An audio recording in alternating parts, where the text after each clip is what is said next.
ኣብ ድምፂ ራድዮ ኤረና ኢና ዘለና ክብራት ተኸታተልቲ መደብ ሎማዓንቲ ኣብ ክፉት መድረኽ ኦፕን ማይክ ዕዱም ጋሻና ሓውና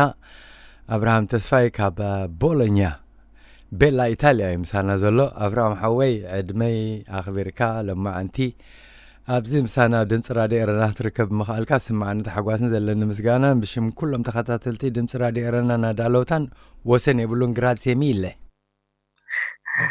ሰላም የኒ ኣነውን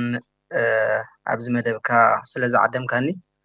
ኣዝየ የመስግነካ ይቀኒየለይ ቀዳማይ ሰንበት ፕሮግራም መደብ ሽኮሪናታት እኳ ኣስተንብሄ ነይረ ገለ ጽሑፍ ስለ ዝረኸብኩ እሱ ከዓ ንዕለት 21 ናይ እግሪ ጉዕዞ መደብ ኣዳሊኹም ከም ዘለኹም ገለ ዝብል እዩ ነይሩ ዳትስ ዋይ ድብለልካ ዘለኹ ተመሊስ ኣብርሃም ሓወይ እስከ ቁሩብ ብዛዕባ እዚ ፕሮግራም እዚ እንታይ እኹም ኣዳሊኹም ዘለኹም እስከ ኣነፂርና ሃባሃ ክንሰምዖ ሕራይ ዮናታን ብጽሑፍ ተዘርጊሑ ነይሩ ኣቐዲሙ ስኻ እንታይ እዩ ንዕለት 21 ወርሒ 9 2024 ማለት እዩ ንዝመጽእ ቀዳም እግሪ ጉዕዞ ዳሊና ኣለና እግሪ ጉዕዞ ዳሊና ንሕና ኤርትራውያን ካልኦት ነበርቲ ናይዚ ከተማ ዝጽምበርዎ ካብ ሳን ሉካ ዝበሃል ቦታ ታሪኻዊ ቦታ ናይ ቦሎኛ ማለት እዩ ክሳብ ተማእከል ከተማ ናይታ ቦሎኛ ናይ እግሪ ጉዕዞ መደብ ኣለና ካብ ሰዓት 4 ድሕሪ ቀትሪ ጅምር ማለት እዩ እዚ ከዓ ቀዲምና ፍቃድ ሓቲትና ኣለና ካብቲ ጅምረሉ ቦታ ክሳብ ኣብቲ ማእከል ከተማ ኣብቲ ተቐመምቲ ምምሕዳር ጥቕሚ ምምሕዳር ክሳብቲ ንዛዝመሉ ቦታ ኩሉ ፍቃድ ሓቲትና ክንዝክሮም ታሪኾም ከነንብብ እንታይ ኣጋጢሙ ኣብ 18 መስከረም ኣብ ኤርትራ ክነብር ንዓቶም ክንዝክር እዚ ናቲ መደብ ሒዝና ዘለና ማለት እዩ ናይ እግሪ ጉዕዞ ክትብል ከለካ ሕጂሲ እንታይ ስፔሻል ዝገብሮሲ ዝያዳ ኣድህቦ ንምርካብ ድዩ ማለት ከም ሰላማዊ ሰልፊ ዓይነት እውን ክትገብር ትኽእል ነርካ ኣኻኖ ሕጂ ስለምንታይ ከምዚ ዓይነት መገዲ መሪፅኩም ሕጂ እንታይ እዩ እቲ ኩሉ ግዜ እቲ ቃልሲ ኣብ መንጎ ሓደ በዳልን ተበዳልን እቲ በዳል ኩሉ ግዜ እቲ በደል ክርሳዕ እቲ ተበዳል እውን በቢሉ ክጠፊ እዩ ዝፃዕር እቲ ዝተበደለ ከዓኒ ዝተኻለ መጠን እንድሕር ዳኣ ሰብ ኣለዎ እንድሕር ዳኣ ፍትሒ ኣለዎ ኣብ ከባቢኡ እቲ በደሉ ንኸይርሳዕ በቢሉ እውን ንኸይድገም ካልኡ እውን ንኸይድገም ይፅዕር ማለት እዩ ሕጂ ንሕና እውን ኣብ እዩ ዘሎ ተቃልሲና ኣብቲ መንጎ ምርሳዕን ዘይምርሳዕን ዘሎ ተቃልሲ እሱ ኢና ንገብር ዘለና ማለት እዩ ሕጂ ብዝተፈላለየ ክትገብሮ ትኽእል ኢኻ ሰላማዊ ሰልፊ ክትገብሮ ትኽእል ብፅሑፍ ክትገብሮ ትኽእል ብቪድዮ ክትገብሮ ትኽእል ብዝተፈላለየ በብናትካ ክትገብሮ ትኽእል ማለት እዩ ሕጂ ንሕና ቁሩብ እግሪ ጉዕዞ ዝመረፅናሉ ምክንያት እንታይ እዩ ሓደ ካብ ርሑቕ ቦታ ኢና ሓሲብና ነርና ብውሕዳት ኮይና ክንሓስቦ ከለና ናይ 2 መዓልቲ ዝኸውን ጉዕዞ ካብ ርሑቕ ቦታ ተጓዒዝና እስካብ ቦሎኛ ዝበፅሕ ኢና ሓሲብና ነርና እዚ ከዓ ቁሩብ ነቶም ን23 ዓመት ብርሃን ዘይረኣዩ ዕድመን እዝነቶም ዝተቆፅዩ ስድሮኦም ዘጓሃዩ ህዝቢ ኤርትራ ደሰንበዱ ድሳቀዩ ዘሎ ጋዜጠኛታት ቁሩብ እንዳደኸምና ንእሽለይ ረሃፅና ጥብ እንዳበልና እስከ ቁሩብ ትለይ ምስትናቶም ሽግር ክንመሳሰል ቁሩብ ምምባል እዩ እግሪ ጉዕዞ መሪፅና ማለት እዩ ጉዓዝ ማለት እዩ ትርጉም ምስ ቁሩብ ምድካም ማለት እዩ ትናቶም ስቃይ ቁሩብ ንእሽለይ ምንፅብራቕ ማለት እዩ ንዑ ኢናቲ እግሪ ጉዕዞ መሪፅና ማለት እዩ ኣብርሃም ሓወይ ሕጂ ከምዛ ዓይነት ስጉምቲ ክትወስዱ ከለኹም ናብ መን ዘተኮረ እዩ ማሲ ናብ ኤርትራውያን ዲ ዋላ ነቶም ኣብኡ ዘለዉ ወፃእተኛታት ነበርቲ ዓዲ ጥልያን እንታይ ከኻብኦም ትፅበ ሕጂ ብሓፈሻ እንታይ እዩ ጋጢሙ እንዲና ንብል ዘለና ኣብ 2001 እንታይ ኣጋጢሙ ጥልመት ይጋጢሙ እንታይ እዩ ጥልመት ዝኸዓኒ ኤርትራ ካብ ትሕቲ ጭቆና ስለ ዝነበረት ደርጊ ወይ ማህለ ስላሴ ብቋንቋና ስለ ዘይዛረበና ብዝመሰልናዮ ስለ ዘይነብር ኣብ ዓድና ከም ዝመሰለና ስለ ዘይነብር ውሳነ ስለ ዘይብልና መግዛእት ስለ ዝኾነ ኢሉ ህዝቢ ኤርትራ በረኻ ወፂኡ ን30 ዓመት ተቃሊሱ ማለት እዩ 30 ዓመት ተቃሊሱ ከዓኒ 65,000 ስዋኣት ሰዊኡ ከዓ ኣብ 91 ከዓ ናጽነት መጽያ ማለት እዩ ሕጂ ናጽነት ብዝመጸት ዝነበረ ፈንጠዝያ ማሽም ቀሊል ኣይኮነን ዋላ ንኣሹ ተነበርና ንሕና ኩሉ ማለት ኣብ ግዜ ንእስነትና ንኣሽና ነርና ንሕና ጽቡቅ ተዘክሮና ናጽነት ዘለና በርከ ሰብ ክዘልል ሰብ ክጻወት ጥራሕ ኢና ንሪኦ ነርና 2-3 ዓመት ማለት እዩ ንኣሹ ቆለ ሕጂ እዚ ፈንጠዝያ እዚ ዝላዚ እዚ ሓጎስ እንታይ ንምንታይ እዩ ከምዚ ዝግበር ነይሩ ማለት እቲ መጻእናት ክጽብቕ እዩ ብነጻ ክንነብር ኢና ኣብቲ እታ ሃገርናስ ብድመረጽናዮ መንግስቲ ክንመሓደር ኢና ብዓና ብሓሳባትና ዝመልእዎ ቅዋም ክንመሓደር ኢና ናጽነት ክህልወና እዩ ሰብ ምርጮ ክገብር እዩ ኣብ ነናቱ ሞያ ኣብ ነናቱ ዝምባለ ዕድል ክረኪብ ኣብ ናጽ ሃገሩ ዝብል ተስፋ እዩ ነቲ ሰብ ዘዝልሎ ዘጻውቶ ነይሩ ማለት እዩ ሕጂ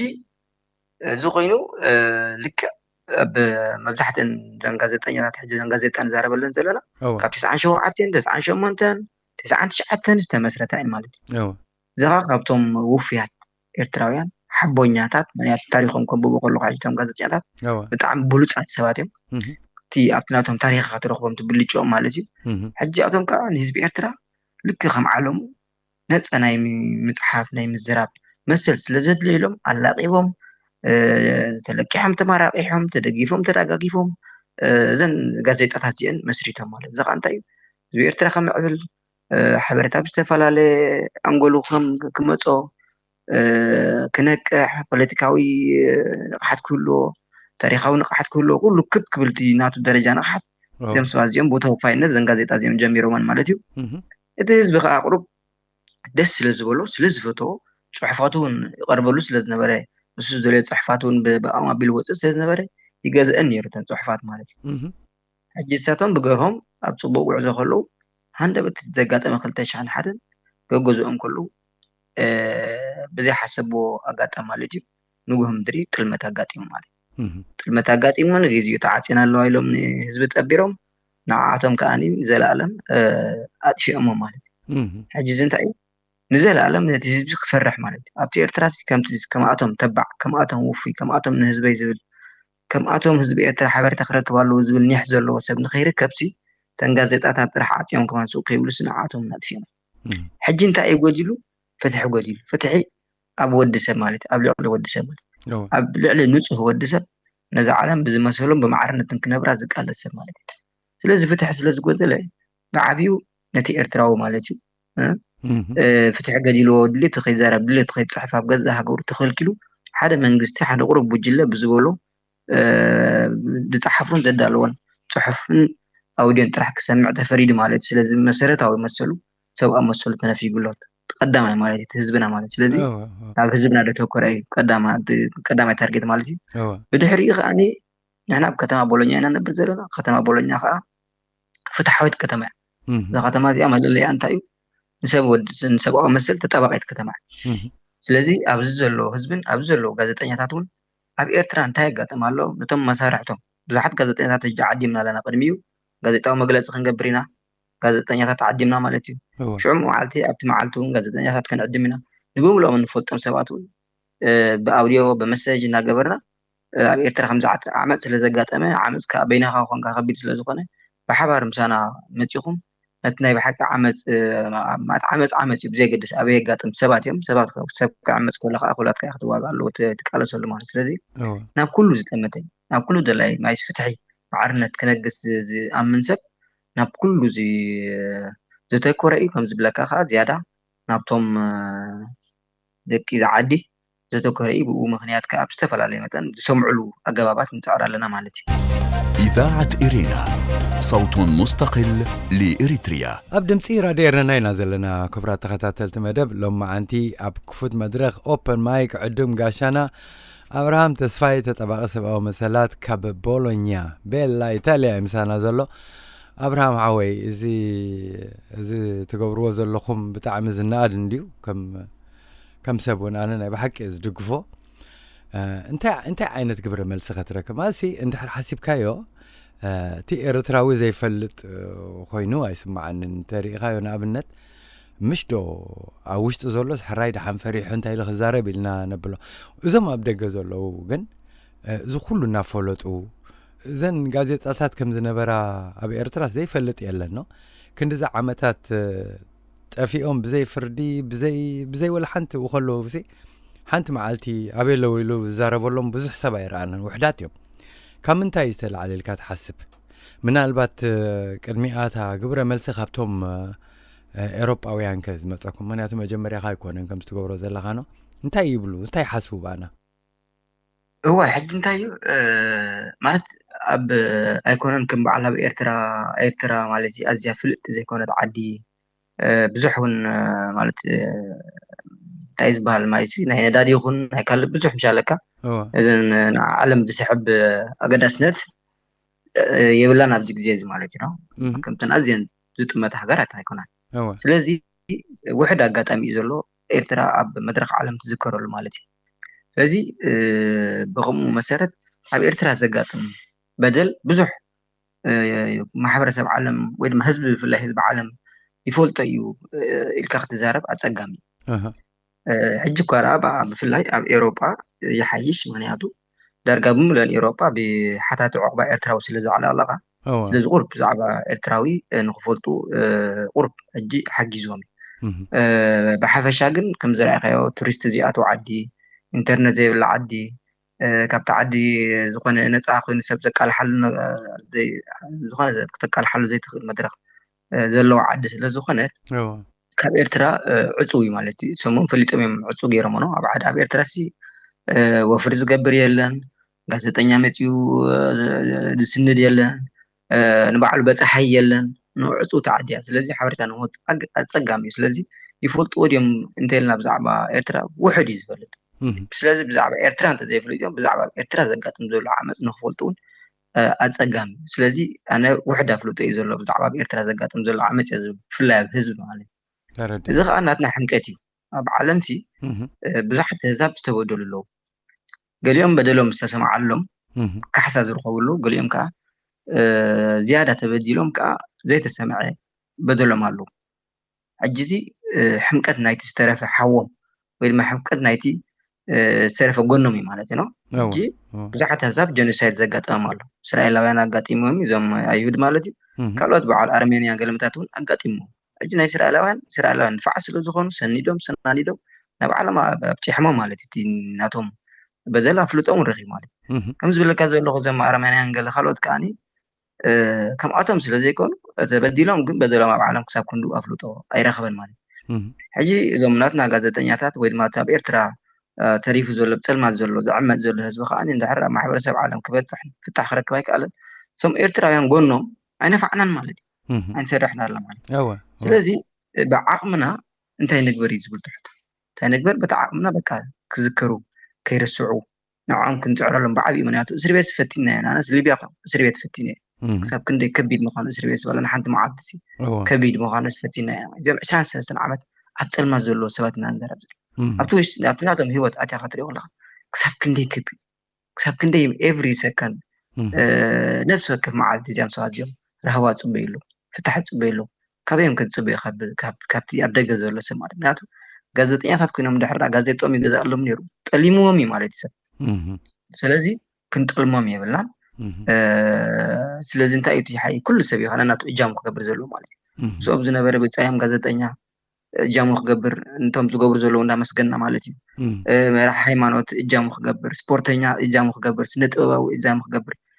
ጋዜጠኛ ከም ዝገብሩ ዘለካ ዮኒ ኩሉ ሰብ በብትናቱ ፅፍሒ ሓላፍነቱ ክዋፅእ ኣለዎ ማለት እዩ ስለዚ ኩላትና እንድሕር ዓቕምና ጌርና ድምፂ ክረኽቡ ኩሉ ተደይ ጌርና ግን ክገብሩ ኣይኩሉን حج بفلا بتي إرترا ولدو بتنقش ولدو أي فلتهم يجيهم قصدي هذي أنا فلتهم يعني نحن رديك أي أسماتهم من أنا فلتهم تاريخهم من أنا فلتهم حجي نحن نفلت تايو تاع هكذا في المدن إرترا يري تي في تاع حدث إرترا زلون بقى زين يتسب زفل بركد ميوسف كم ديوم زعما سلو فيها تفعل لي موياز نورهم سنة ربنا سبورتنياتات ممهران أقل إمو بزحتهم تاريخهم نايتهم قزتنياتات تاريخهم مالتي ولا ني حدا قرينا حلفنا ولا كم زيهم بوفيات سبات كم زنورنا بإرترا يتصحفن يزربن كم زنبر زحجي ولدو أيفل أبتي ساتهم زنبر جغننت نيري بحق كابتناتهم تاريختهم بخلا أبز دحريت ما تخاف كنت شحن حدا نسب 3 عامات كنقلل غزي يكون كلتا 10 تقلل يكون ግን انتهينا نحن سبورتنيات تخونن መንግስት ከቀባጥርና እንዲዮ መጀመሪያ ጣዕና ሀበልናን ፕሬዚደንት ሲያስሊ ጅምር ጋዜጠኛ ተኾነ ነት መንግስት ከይመስገና ይብገስኒ መራሕቲ ሃይማኖት ተኾነኩም ሕጂ ኩሉ ግዜ ዝወሽለኸ ነት መንግስት እናቀባጥር ዝነብር ሕብረተሰብ ኢና ንፈልጥን ለሚዳን ማለት ስለዚህ ብስተኻለ መጠን ነቲ ዝነበረ ጅግንነት ነቶም ኣብ ጉድጓድ ዘለዉ ጅግንነት ኣብ ኤርትራ ሕገ መንግስቲ ክነግስ ነፃ ፕረስ ክረጋገፅ ኢሎም ዝሓቁ ዘለዉ ኣብ 23 ዓመት ክሓቁ ብዙሕ ይሰሪሑ ብኸምኡ ይኸ ይመስለኒ ክሳብ ሕጂ ማለት ኣክቲቭ ኮይኑ ትሰብ ዘይቃለሰሎም ዘሎም እዞም ጋዜጠኛታት እዚኦም ኣብ ዝኾነ ፖለቲካዊ ፀግዒ ነበሩ ገለ ነበሩ በቃ ምስ ህዝቦም ዝወገኑ ደቂ ህዝቢ ተባዓት እዮም ስለዚ ኩሉ ህዝቢ ክድንግፀሎም ክቃለሰሎም ዝግብኦም በደል ዝበሃል ዘይብሎም ሰባት እዮም ዘይፍርዲ ዝጠፍኡ ማለት ስለዚ ተኣፍልጦ ክጠፍእ ብዙሕ ስለ ፃዕረቲ ህግደፍ ዝበሃል ስርዓት ኣና ካብ ኣንፃሩ ከዓኒ ከይርስዑ ታሪኾም ክቅስቀስ ኩሉ ሰብ ኣብ ልቡ ክሕድሮም ዓመት ወርሒ መዓልቲ ክቃለሰሎም ከዓኒ ዳግማይ ኣፍልጦ ንክረኽቡ ከዓ እዩ እቲ ፃዕርና ኣፍልጦ ጎዲሉኩም ዘሎ ንሪኦ ኣለና ስለዚ ደኸምና ኢና ስጋብ ሕጂ የወፁ ዘለዉ ስለዚ ድኽመት ኣሎ ኢልና ስለንኣምን ኢና ንሕና ብዓቕምና ተበጊስና ኢና ንግበሮ ድምል ዘለና ነዚ ነገር ማለት እዩ ኣብርሃም ሓወይ ይርዳእኒ እንድዩ ተካይድዎ ፃዕሪ ቀሊል ከምዘይ ምዃኑ ምክንያቱ ነዚ ህዝብና ምስቲ ዘሎ ፍርሕን I don't know እንታይ እቲ ሽግር ከማን ሓንሳብ ተሓሳስበካ ኣብዚ ወፃኢ ኮይኖም ሲ ክዛረብሉ ብዘይክእልሉ ሰዓት እዮም በፂሖም ተረዲኸን ዋላ ኣብዚ ኤሮጳ ኮይኖም እየ ዝብለካ ስለዚ ሲ ናታቶም ሰብኣዮም ሰበይቶም ዝተኣሰሩ ኣለው ሚኒስተራት ዝኾኑ ካብዚ ዝኸፍእ ኣይምፃእ እስከ ናብዚ ዝካየድ ዘሎ ፕሮጀክት ክምለሰካ እሞ ሕጂ ነዚ ሰብ ዕድማ ክትገብርሉ ከለኹም እንታይ ይሰርሕክሞ ሜላ ኣሎ ገለገለ ቪድዮታት ገለ ተጠቃዕሪ እየ ነይረ ሕጂ እቲ ቪድዮ ንገብር ኣለና ኩላትና ነቲ ንፈልጦ ሰብ ናይ 1 ደቂቕ ዝኸውን ወይ ናይ 2 ደቂቕ ዝኸውን ቪድዮ ሽሙ እንዳገለፀ ነዞም ጋዜጠኛታት እዚኦም ኣስማቶም እንዳረቆሐ ተኽኢሉ ተዘይክኢሉ ከዓ ዋላ ብዘይሽም ማለት እዩ ንዓኣቶም ፍትሒ ንምርካብ ናይ እግሪ ጉዕዞ መደብ ኣዳሊና ስለ ዘለና ንዕለት 21 ወርሒ 9 ኣብ ቦሎኛ ይራኸበና እንዳበለ ሰብ በብውልቁ ብዙሕ ቪድዮ ሰደዳለ ማለት እዩ ሓበሻ ይኹኑ ዋላ ጣልያን ይኹኑ ማለት እዩ ካልእ ከም ዝንገብሮ ዘለና ምሳኻ ቃለ መጠይቃት ማለት እዩ ኣብዘና ኤርትራውያን ዘለዋና ማዕከናት ሕልፍ እንዳበልና ከምዚ ቃለ መጠይቅ ክንገብር ኢና ባኻ ጀሚርና ኣለና ማለት እዩ ካብኡ እውን ኣብዚ ዓዲ እውን ቅድሚ እቲ ሰላማዊ ሰልፊ ጋዜጣዊ መግለፂ ክንገብር ኢና ጋዜጣዊ መግለፂ ጋዜጠኛታት ኣኪብና ማለት እዩ ስለዚ ንሳቶም ክመፅኦም ክፅሑፍ እዮም ማለት እዩ ፅሑፍ እዮም ስለዚ ኣብ ጋዜጣታት ክወፅ እዩ ስለዚ እቲ ህዝቢ ማለት እዩ ጋዜጣ አንቢቡ ኣብ ዕለት 21 እንታይ መደብ ከም ዘሎ ሓበሬታ ክረክብ ማለት እዩ ቅድሚ እቲ መደብ እዚ ጋዜጣዊ መግለፂ ኣለና ማለት እዩ ሽዑ ኣብቲ መደብ ምስ ተሳተፈቲ እቲ ሰብ ከዓኒ ናይዞም ጋዜጠኛታት እዚኦም ማለት እዩ ብፍላይ ናቶም ኣብ መስከረም ዝተኣስሩ ከም በዓል ኣማኑኤል ኣስራት ዳዊት ሃብተ ሚካኤል ዳዊት ኢሳቅ ስዒድ ዓብደልቃድር ስዩም ፀሃየ ተመስገን ገብረስላሴ ፍስሃ ዮሃንስ يوسف محمد علي إدريس سعيد ماتيوس هبتاب مدهاني هايل سهل صقز اب يوسف محمد في اليوم اب كل تشحن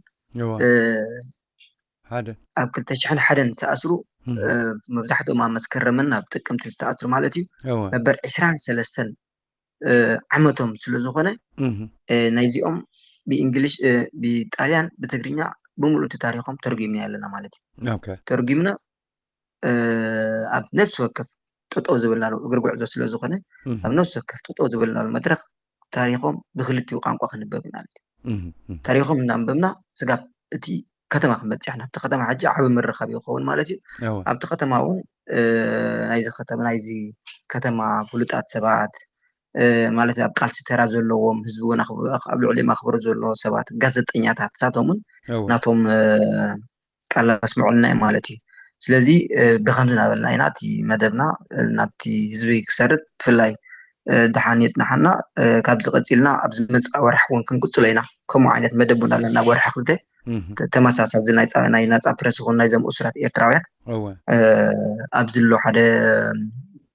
ጣልያን ማለት እዩ ስእሎም ታሪኾም ገለ እንዳሰኒዱ ኣብ ዝተፈላለየ ከምዚ ኤግዚቢሽን ይወስዱ እዩ እቶም ናይ ኤርትራውያን ታሪክ ማለት እዩ ስለዚ ኣብ ወርሒ ክልተ እውን ኣለና ንኩሎም እስራት ማለት እዩ እዚ ናይ ፅባሕ ንኩሎም እስራት ኮይኑ ዝያዳ ግን ናብቶም ጋዜጠኛታት ዘተኮር እዩ ምክንያቱ ምስቲ ነፃ ፕረስ ክነተኣሳስሮ ስለደለና ማለት እዩ ኣብዚ ወርሒ ክልተ ግን ናይ ኩሎም እስራት ዝድህስስ መደብ ኣለና ኤግዚቢሽን ዓይነት ኣለና ማለት እዩ ስለዚ ቀፃሊ ክንገብሮ እቲ ዘሎ ዕላማናን ተስፋ ንገብር ከዓ ንሕና ጥራሕ ኣብዚ ቦሎኛ ደይኮነስ ኣብ ሙሉእ ዓለም ዘሎ ኤርትራዊ እዚ ዓለት 18 ዓባይ ቅልመት ዘጋጠመትላ ዓለት እያ ምክንያቱ እዞም ጋዜጠኛታት እዚኦም ነፍሶም ጠሊሞማ ድሓን ዘሎ መሲልዎም ስድሮም ጠሊሞማ ንሂወቶም ከም ዝበልኩ ጠሊማ ማለት እዩ ህዝቢ ኤርትራ ከዓኒ ኣብ ዘይውፅእ ረዓዲ ዝኣተወለ መዓልቲ ምክንያቱ እዚኣቶም ኣብ ፀልማት መንባር ማለት ንህዝቢ ኤርትራ ረዓድ ማለት እዩ ፍራሕ ማለት እዩ ሚሳይል ማለት እዩ ሕጂ እዚ ዓለት እዚኣ ናይ ብሓቂ ብቐሊሉ ክትስገር ዘይብላ ዓለት እያ ምክንያቱ ናይ 30 ዓመት መሎ ናይ 40 ዓመት ናይ 60 ዓመት ቃልሲ ብርዮ ዝተጠልመላ ዓለት እያ ማለት እዩ ብድሕሪኡ ካብ ኤርትራዊ ስግሮዶብ ናብ ዝመፁ ማእዝን ክጠፍእ ጀሚሩ ኤግዛክት ልሳቶም ዝተኣስሩ ብድሕሪኡ ገሊኣቶም ካብታ እስር ቤት ዝሃድሙ ማለት እዩ እቲ ህዝቢ ከዓ ብሓፈሻ ብምሉእ ኣብ እስር ቤት ኣትዩ ከም ዘሎ ተረዲእዎ እግሩ ናብ መርሖ ክሃድም ጀሚሩ ብድሕሪኡ ካሪኻ እንታይ ኣጋጢምና በዓል ሲናይ ኩሊትና ተሸይጡ ኣብ በዓል ሊብያ ኣሕዋትና ካብ ዘይፈልጦም ዓረብ ይወልድ ኣለዋ ህዝብና ኣብ ፍቅዱ ይግፋዕ ኣሎ ተዓዲ ተዘቂቃ ሰብ ዘይብላ ዓዲ ኮይና ተሪፋ ማለት ስለዚ ንሕና እዛ መዓልቲ እዚኣ ፀላ መዓልቲ ስለዝኾነት ክንዝክራን እዛ ወርሒ እዚኣን ክንዝክራን ክንመሃረላን ስለ ዘለና ኩሉ ኤርትራዊ ኣብ ዘለዎ ኮይኑ ነናቱ ተበግሶ ክገብር ኣለዎ እዞም ጋዜጠኛታት እዚኦም ኮኑ እዞም ካልኦት ተኣሲሮም ዘለዎ ከዓኒ ናትና ቅርሲ እዮም ምክንያቱ እዚኣቶም ነቲ እንደልዮ ዘለና መፃኢ ነቲ መፃኢ እንደልዮ ዘለና ዴሞክራሲ ነቲ መፃኢ እንደልዮ ዘለና ናይ መሰልካ መፅሓፍን ምዝራብን ክብሉ ኣብ ፀልማት ተሓቁ ስለ ዘለዉ ናትና እዚኦም ሓበን እዮም ማለት ናትና ሽማዕ ናትና ኣርማ እዮም እዚኦም ሽግ እዮም እቶም ብሂወት ንርክበሎም ብሂወቶም ኮይኖም ከዘንትውልና እዮም እቶም ብሂወት ዘይርከብናሎም ከዓኒ ጎደናታት ከተማታት ኤርትራ ባስማቶምን ብታሪኾም ክውቀብ እዩ ማለት እዩ ስለዚ ካብ ብሕጂ ሰብ ነዚኣቶም ሰንደል ዕላሙ ገይሩ ክወስዶምን ክቃለሰሎምን ከም ዘለዎ ይኽላቦ ዝደሊ ማለት እዩ ኣብዝሃለዎ ይሃሉ ብዘይገድስ ንሕልኑ እውን ማለት እዩ ቀሊል ዝተጠልመ ሰብ ዝገብሮ ከሎ ካብ ገዝኡ ብረት ዘይብሉ ጠመንጃ ዘይብሉ ዓምፂፆም ወሲዶም ኣብ ሓደ ፀልማት ደርቢቦም ኣለዉ ማለት ስለዚ ንሕልና ኸዩ ነዚኣቶም ዝዝከር ከም ሰብ እውን ንሕልና ጉዳይ ስለ ዝኾነ እውን ማለት ስለዚ ነፍሲ ወከፍ ሰብ በበታ ዝኣምነሎ ክዝክሮም እየ ዝላቦ ማለት إذاعة إرينا صوت مستقل لإريتريا ኣብ ድምፂ ራድዮ ኤረና ኢና ዘለና ክቡራት ተኸታተልቲ መደብ ኦፕን ማይክ ናይ ሎማ ዓንቲ ዕዱም ጋሻና ኣብርሃም ተስፋይ ካብ ቦሎኛ ኢታልያ እዩ ዘሎ ተጣባቂ ሰብኣዊ መሰላት ስምዓኒ ኣብርሃም ሓወይ ሓንቲ ካብተን ኩሉ ሻብ ተተሓሳስበኒ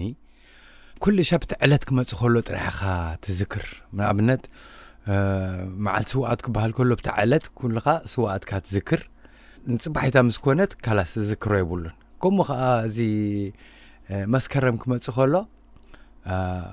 ንዝክሮም ማለት እዩ ነዞም ዝተኣሰሩ ጋዜጠኛታት ኮይኖም ዋላ ፖለቲከኛታት ሕጂስ